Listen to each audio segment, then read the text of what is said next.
انت دلوقتي رايح تتفاوض مع حد، يا ترى المفروض انك تبدا انت التفاوض وتقول له على الاوفر بتاعك، ولا تسمع منه الاول وتقول له هو حضرتك عارض ايه او الاوفر بتاعك ايه؟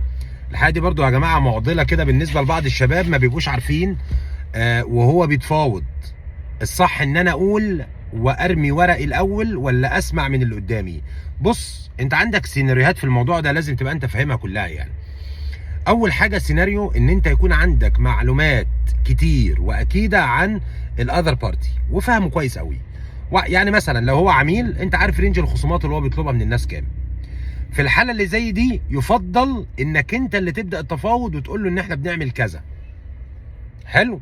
لو انت متابع الفيديوهات القديمه وعارف هتعمل بلان ازاي وبادئ برقم كام واخرك كام، الكلام اللي اتكلمنا فيه قبل كده، هتعرف بسهوله تقول له ان احنا بنوفر 30% ديسكاونت مثلا، او البرايس بتاعنا كذا. بقت سهله عليك ليه؟ لانك عندك انفورميشن.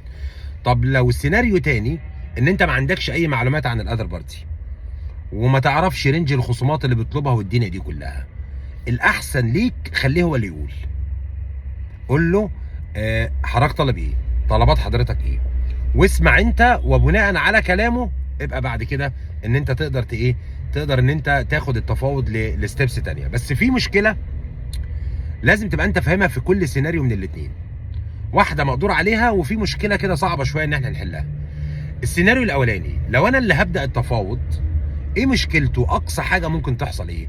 اقصى حاجه ان انا اقدم برايس اللي قدامي كان متخيل ان انا هقدم له اكتر، وبالتالي انت كده هتاخد برايس اقل، ومش افضل حاجه في النيجوشيشن. بس خلي بالك ده مقدور عليه ليه؟ لانك انت عامل بلان صح من الاول، يعني انت مخطط للتفاوض. تعال اديك مثال. انا مثلا بقول ان انا هبدا التفاوض من 40% وهدي الكاستمر لغايه 50% مثلا يعني. فانا دلوقتي رحت ابدا التفاوض، بدات من 40، فالكاستمر قال لي اوكي يلا. انت هنا كان ممكن التفاوض لو انت سبته هو يقول، كان ممكن يقول 30 35 فكنت هتطلع كسبان. بس انا بصراحه ما بشوفهاش مشكله كبيره. ليه؟ لانها واقعه في الرينج اللي انت حاطه من الاول والامور ماشيه تمام. تعالى بقى للنقطه الاصعب. افرض ان انت سبته هو يقول، قول له لا حضرتك تقول لي طلباتك، قول لي حضرتك عايز ايه واطلب ايه. هيبدا اللي قدامك يقول لك طلباته. طب افرض بقى طلب مبالغ فيه، افرض قال لك انا عايز 70% ديسكاونت، هتعمل ايه ساعتها؟ ساعتها السيناريو الثاني من عيوبه ان انت حطيت نفسك في موقف صعب. بس كل حاجه وليها حل. اذا اتعرضت لاوفر مبالغ فيه، هو عمل لك حاجه اسمها انكورنج افكت، تبدا ان انت تديله كاونتر انكر. يعني اديك مثال برضه عشان الامور تبقى اسهل يا شباب. هو دلوقتي بيقول لي ايه؟ انا اديته المجال، قلت له حضرتك طالب خصم كام؟ قال لي انا عايز 70%، وانا كنت بلاند من 30 ل 50. طيب هعمل له ايه؟ رفع النيجوشيشن فوق جدا وعلى طلباته جدا لانك اديته مساحه يطلب هو. الحل هنا هو في حلين الحقيقه، هقول لك واحد منهم النهارده. الحل الاولاني انك تقول له ده احنا ماكسيمم بندي 20% علشان تحافظ على منطقه البتنه زي ما هي، فاديله اعمل له انت كمان انكورنج بس كاونتر الناحيه الثانيه.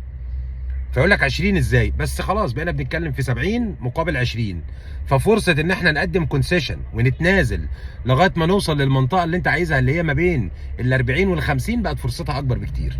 يبقى انت عشان الخص عليك قدامك سيناريوهين، يا انت عارف كل المعلومات عن اللي قدامك فهتقول انت، ويفضل تعمل كده. ولو انت مش عارف عنه حاجه خالص سيبه يقول هو. ولو قال هو وقدم طلبات عاليه، ما تطلبش الطلب بتاعك زي ما هو، عايزك تعمل له انت كمان كاونتر اوفر يكون بعيد جدا عن اللي هو عايزه، وبالتالي بنسكيور منطقه البتنه علشان تفضل موجوده زي ما هي. ودي من اهم البوينتس في التفاوض. في طريقه تانية، ان انت بدل ما تديله كاونتر اتاك او كاونتر اوفر ممكن تعملها. فكر فيها معايا كده وقول لي رايك ممكن نعمل ايه. وبالتوفيق دايما ان شاء الله.